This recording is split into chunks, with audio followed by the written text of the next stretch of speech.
चार मुझको छोड़ गई वो यार, एक बार नहीं वो सोची भाई होगा कहाँ मार। वो दिल के टुकड़े करके चार मुझको छोड़ गई वो यार, एक बार नहीं वो सोची भाई होगा कहाँ मार।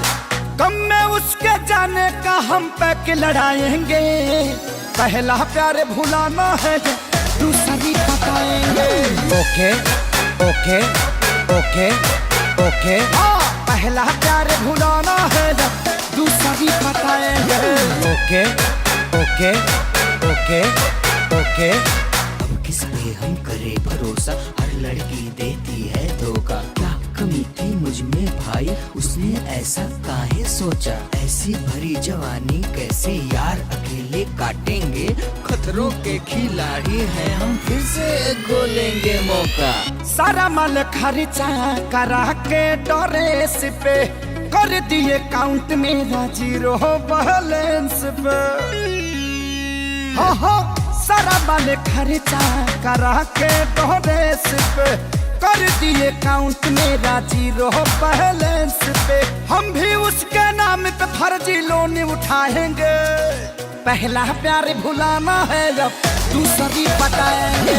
ओके ओके ओके ओके पहला प्यार भुलाना है दूसरी बताएंगे। ओके ओके ओके ओके